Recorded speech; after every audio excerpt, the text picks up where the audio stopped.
Recording. We are of the opinion, in this case, that the internet and cell phone use are not associated with risks, and unhealthy internet and cell phone use stems from unhealthy relationships. And for us, the internet is not a safe place at all, and even if you try to be a safe computer user, there's always bad things that can happen. But you choose to go to a website when you input its URL or click a link to it. So it's pretty much your fault whatever happens there, isn't it? Well, some things aren't your decision, like hacking, and if someone hacks into your computer account, it's not your fault. But they can only do that if you Speak out like louder so I can pick up. I'm not entirely sure about this, but I'm pretty sure that that can only happen if you download a file and you're the one who clicked download. Unless somebody else did it with your computer. That's their fault. Well, even if it is their fault and they went onto your computer and downloaded it, and you go onto that computer, you're still running into these things that are dangerous on the internet, whether it's your fault or not. You're still like seeing these things, and like you're exposed to all of these things, like hacking. Yes, but that's not the internet's fault. The internet's fault. That's your friend's fault because they downloaded files. That they found on the internet. Yes, but they chose to download the files. Exactly. They probably have free will, so. Though they chose to download this harmful file, which is a pretty good indicator that the internet isn't a safe place. Because if they download this file and then there's a whole bunch of bad repercussions, it doesn't seem very safe. That's like buying a knife off of Amazon and then cutting yourself with it. It's not specifically the actual provider's fault, it's your fault for, well, creating this problem. Though we let 8-year-olds onto the internet, we don't let 8-year-olds use knives. You should monitor. I was let to use knife as an 8-year-old. I don't think that. But the thing is, if you don't give your 8-year-old child free will with a knife whenever they want, or just, oh, we don't have anything to do while waiting to eat food, have this knife.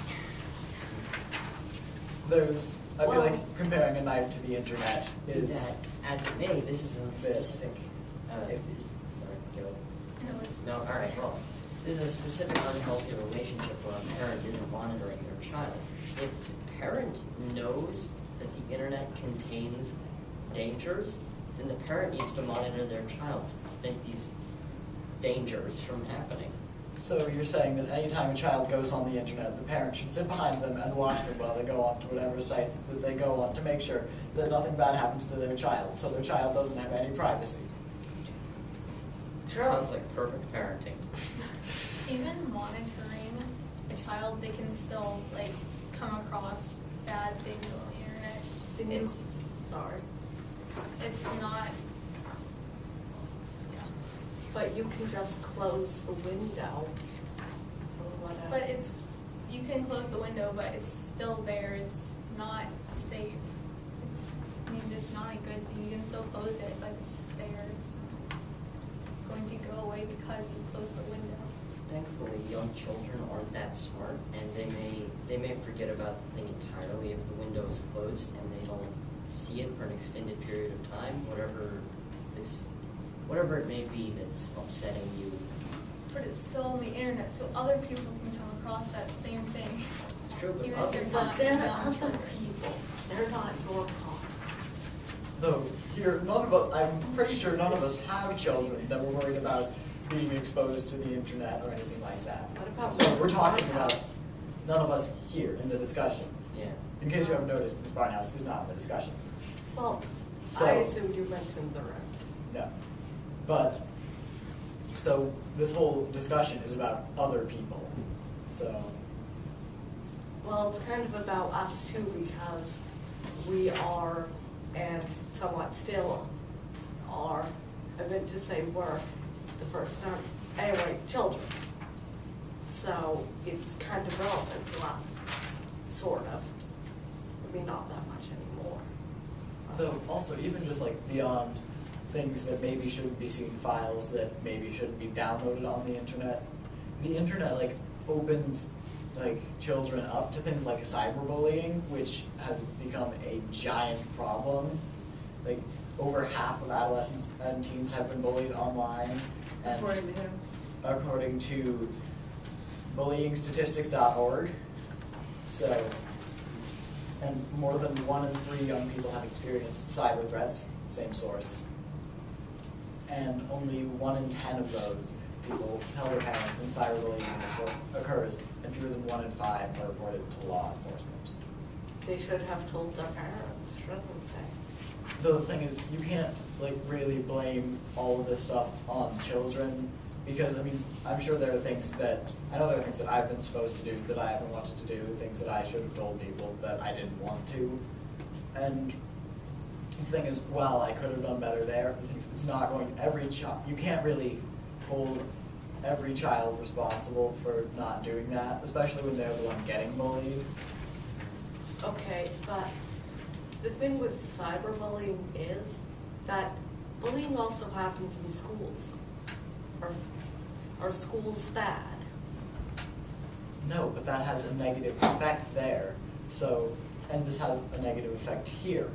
We're not saying that cyberbullying is the only reason why people should not be allowed on the internet. It is just one of the factors for why people should, for why really children shouldn't just be allowed to have free will on the internet.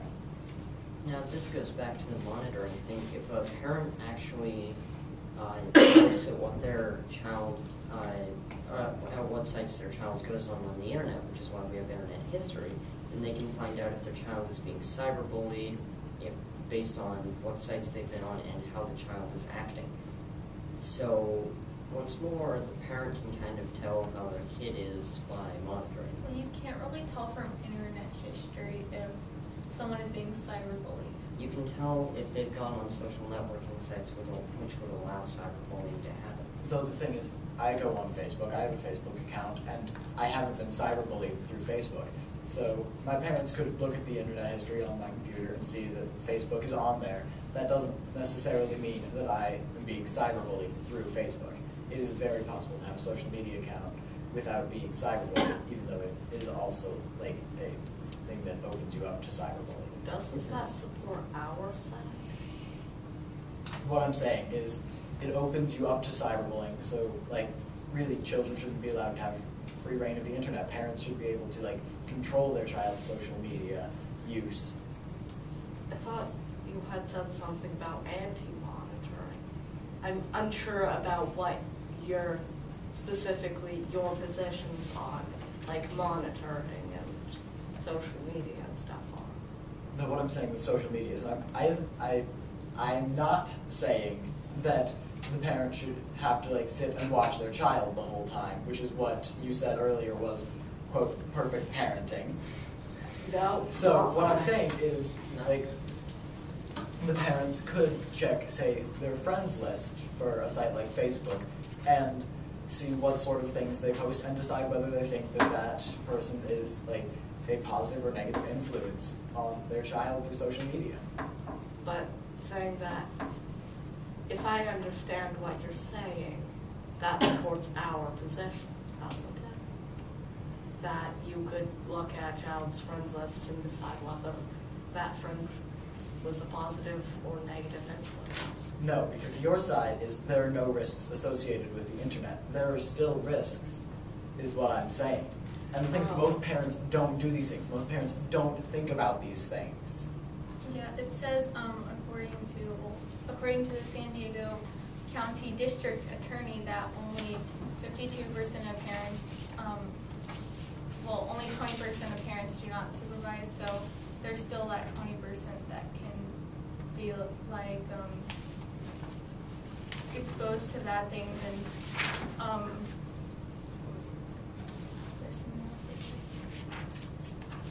But if 20% don't supervise, logically 80% do. Oh, okay. So it's okay, isn't it? Though that brings up the question, what people really consider as supervising. Is that just like they're in the same room as the computer, or like they could go and see the computer and see what their child is doing, or is that like they look at the internet history? That it's really sort of a vague term. It's moderately, so not much. Like, what kind of a scale is it on? Like, moderate? What's moderate? Every once in a while. I think if I had to guess, I would assume that it would be something like they keep the computer in a room like the living room, the kitchen, something like that, where the parent could go and see, and like when they walk past, they glance at the screen. I would assume it's something like that. I mean, I don't know for sure, but that's my guess. But is that even really supervision? And that goes back to the question, what are we counting here as supervision? And Oh, we don't yeah. really know without talking to those parents, which we obviously cannot do. It also said that 62% of teens say that their parents know little or nothing about any of the websites they visit. This goes back to the thing, it's actually the reason that we have computers record what sites they've been on. It allows parents to supervise their kids, and if parents do that, then they can help to limit or stop the amount of stuff that is just not good for a teenager to see on the internet. And I'm not sure I understand quite your term. Like, the terms. Does it mean that there is at least one site that their parents know little or nothing about? Or that there is no site that they know more than little or nothing about? I'm unsure about what that means. I guess it basically means that they don't like ask their children what websites they visit. They just let them go on the computer or whatever electronic device they have, and they don't question their use of the websites. In which case, it's definitely the parent's fault. It's the parent's job to supervise the child's use of the internet and cell phones. And it's the child's job, not really, but vaguely, to make sure that they're not exposing themselves to bad things. They're children, so it can't be expected of them that much, but the parents it definitely can't be expected of. Well, no matter whose fault it is, there's still unsafe things on the internet that people can come across, so the internet is not safe. It's not a safe place. Yes, but there is literally nothing that I think could even be possible that has no risks associated with it. And by that same argument, the internet isn't safe, we could easily argue just as well to confiscate light from every currently living thing, because the world isn't a safe place. Yes, the world isn't a safe place, but by like cutting severely down and like pretty much like monitoring more, although not necessarily like, intensely all the time, because that just seems excessive. Like really by like really cutting off internet use for children and teens, we can eliminate that danger. Because the thing is, I think you'll find that there are many less dangers that will be found in reading, say, the Harry Potter books than on the internet. You could get a paper cut. But anyway, I believe we might be talking a bit less about physical dangers. I think while we're on the computer, we don't really have the worries of a computer will fall on me while I'm on the computer. It's more like emotional, psychological damage. but anyway, if a child, as a child, and then as a teenager, somebody is never like exposed to the internet, how will they know how to react to it when they're an adult?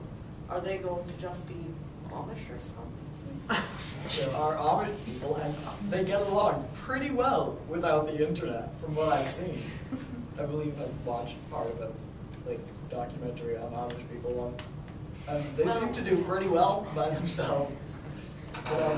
Once more, that's a personal choice made by the Amish, and I think it's a religious one. Yes, it is. Yeah. It's a personal religious choice made by the Amish and made by the parents of the Amish children. They kind of make this choice. And once more, it's a thing where the parents of children who go on the internet have chosen to live in a way such that children have access to the internet. Although really, for a lot of middle or upper middle class families, like, if you get your child a cell phone, it's probably, like, chances are it's going to have internet on it. Like, if they're complaining about, like, I don't have a cell phone, I want a cell phone, something like that. If it's more to stay in touch, it might not be. So chances are, where are you getting this data? I don't have like a website or number for this, but this is just from what I've seen. Most phones now tend to have internet access. That's from my personal experience. And even if the phone doesn't have it, it says here, by Pew Research Internet Project, that 95% of teens ages 12 to 17 are online. So even if it's not from a phone, even if it's like from a friend's computer or their own computer.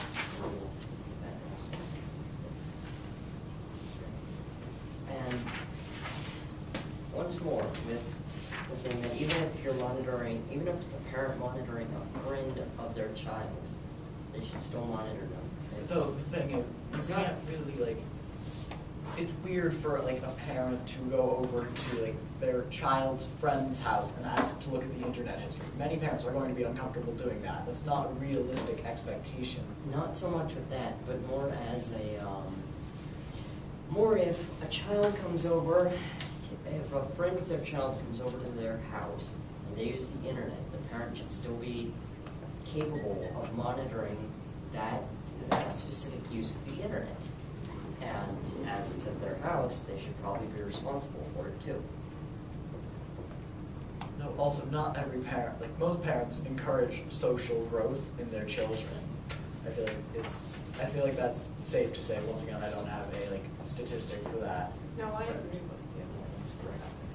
And I feel like they're probably not going to try and like weird out the child's friends by like watching them while they're on the computer. It's probably going to go back to that same like moderate like monitoring of the computer, which could just be like walking by to see if they want like anything to drink or a snack or something Even while like- glancing at the computer. Even if your own parent, like it's not realistic for a parent to just like stand behind the child and look at all the stuff that they're going on. So they could still get into What bad makes it, stuff. what makes it unrealistic? You really expect every parent to stand behind their children whenever they're on the internet. People have things to do. Well, But, keep going, so, Josh. no, I actually can't think of anything intelligent to say. Say something smart. All right, Well, so I think once more. I think we've pretty much exhausted cyberbullying. Yes. If you guys, I'm so tired. I think moving on to something completely different. Another danger with the internet is identity fraud and theft, which can happen in tons of ways. And in 2012, 12.6 million people were victims of identity fraud, and there was a total cost of $20.9 billion. That's according to FTAssistance.org. Now, so. Those are big numbers. Yeah. It was, however, identity theft is, all right, so there are plenty of insurances, internet insurances for identity theft that are helping to prevent it or helping to insure for it. And, I mean, the example of this is like, no, that's an old people thing. Yeah, that's not right. It was something with life in it, but I don't remember what it is now. I think there's one that's like its logo is like a little block person. Yeah, that's what I'm talking about. I don't Yeah, is it like LifeLock? something. I don't know. I've Whatever. just seen it. Point There's like is- a little guy with the block. Yeah, there are plenty of insurances that cover stuff like that. There's also like exposure on here. It, even like just an innocent word search can like pop up something there. Well, only if like you turn safe search completely off and you've searched a lot of things before.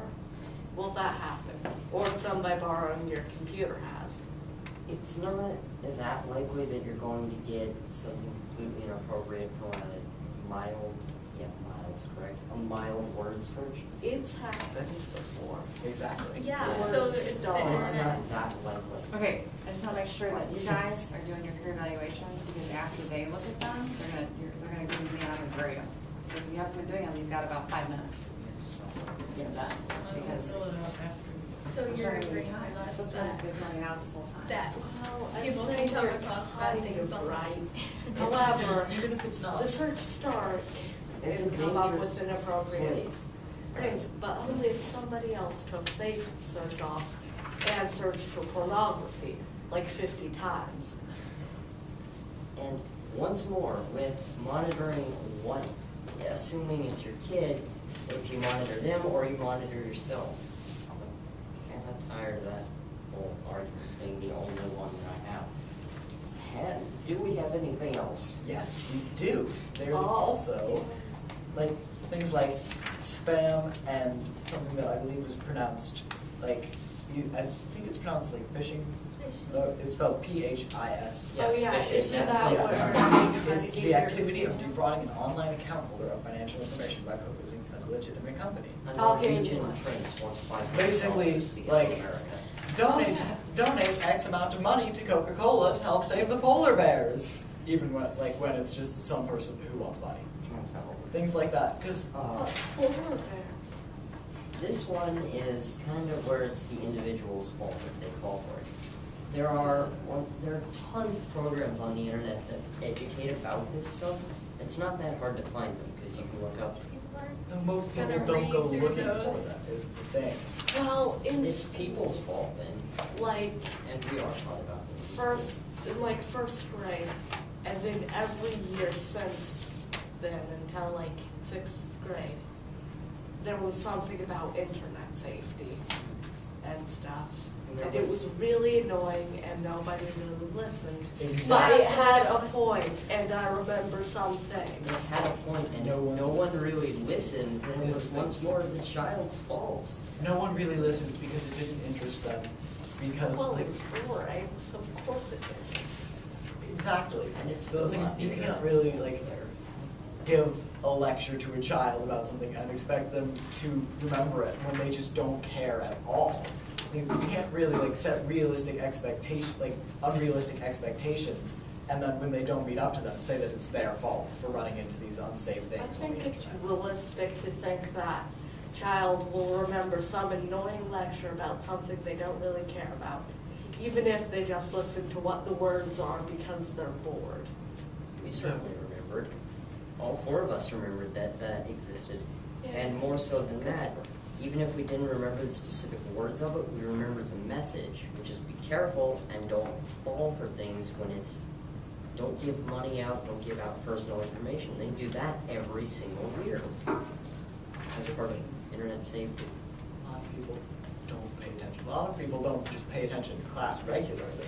So there's, Yes, it's but they sort still- of not at all logical to assume that they would pay attention during a presentation about internet safety that they don't care about. But Except for the fact that they use the internet all the time, so they might actually pay attention here. That doesn't. even if they don't, like, even though sometimes I zone out, or I nearly fall asleep, don't judge. Anyway, I still will remember the gist of what things are said, and like what words were just said. So I can still kind of figure out what they were saying, even though I'm barely conscious. So are you going to remember those like in a month or 2 months? Yes. Yeah, the basic Maybe. message of Probably. 10 words. 10 words that you don't care about, that you're barely listening to because you're almost asleep. No, those 10 words, though, No, it's I'm not that trying hard to to remember. listen.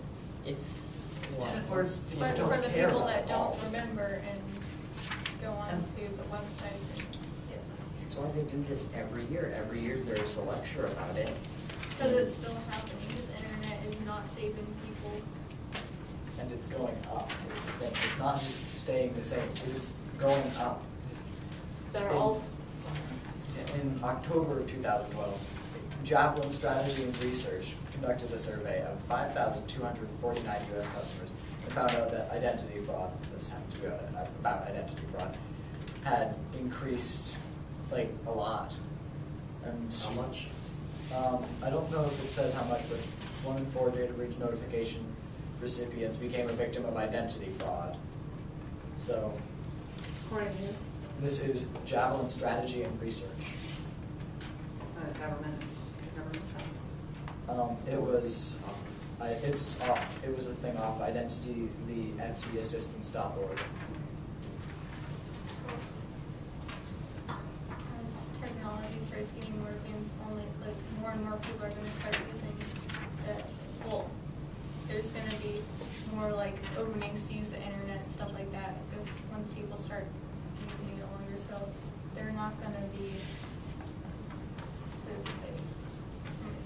Well, any of the different things that yes, but people will probably, I don't have anything to back this up. It's just a guess and a complete logical fallacy probably. But people will probably be more aware of it and know more. For example, people wouldn't have known as much about computers back when they were first invented and they were like the size of a house.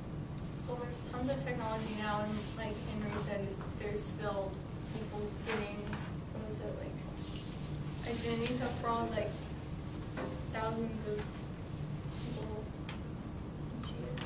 Well, Millions. okay, so there are, once more, tons of people who do this. Your parents and your school and, you know, even internet ads that are just how to avoid identity theft and how to avoid giving out too much personal information on the internet. And this is drilled into your mind because it's an important thing.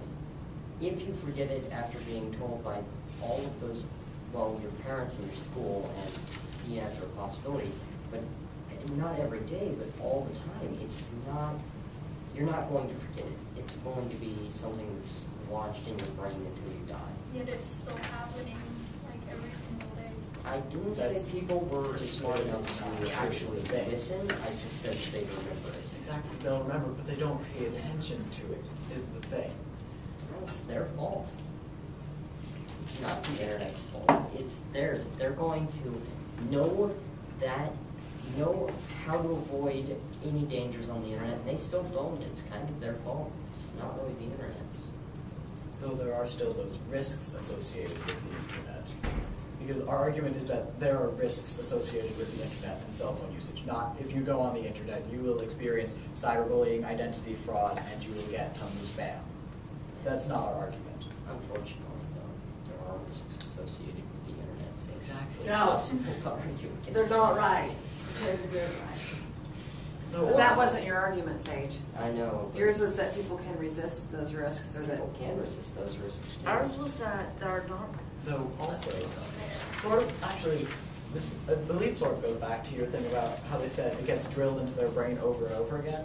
So it's that same sort of thing, something else that gets like drilled into people's brains over and over again is things that they see on the internet too, not necessarily things like pornography, which you could come across with a badly phrased search, but things that are like objectification of women, for example, that tends to be like a sort of hot topic, if you will. Like, Yeah, that's- you can see that over and over and over again in ads like Victoria's Secret ads, for example.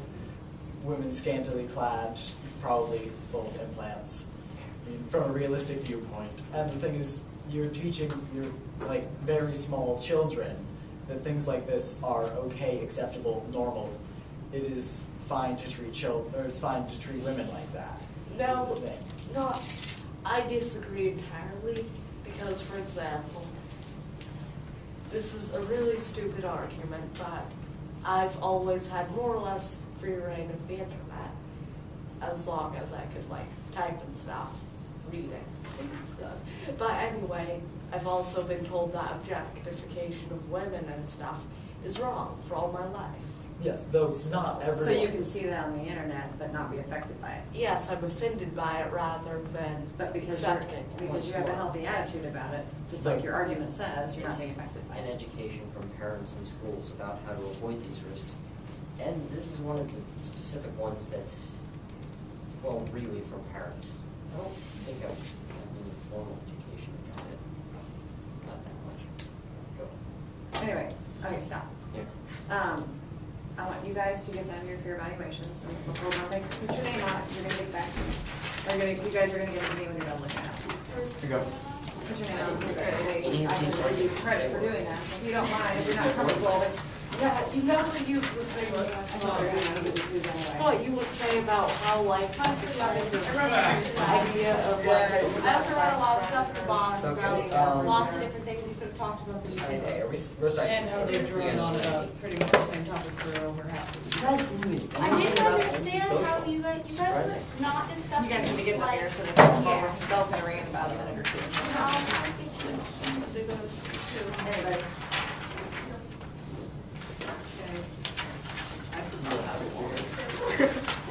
Seriously, that's how, you sat down with Adam at the time when you got the wall. Yeah, I did. If you don't get to read all of them, wait, Luke, did you get them here? Bad. If you don't get to read all of them today, Henry and Anna and Sage and Josh, I can give them back to you on Monday, and come back over. Okay, did you guys hear me? Yeah. Yeah, you probably won't get a chance to read them all right now, but read until the bell rings and then give them to me, and then I'll give them back to you to finish reading them. That was good. Should we turn? None of I our really like arguments- Thank you. Yes, Marna? Sore. Everybody's. You what?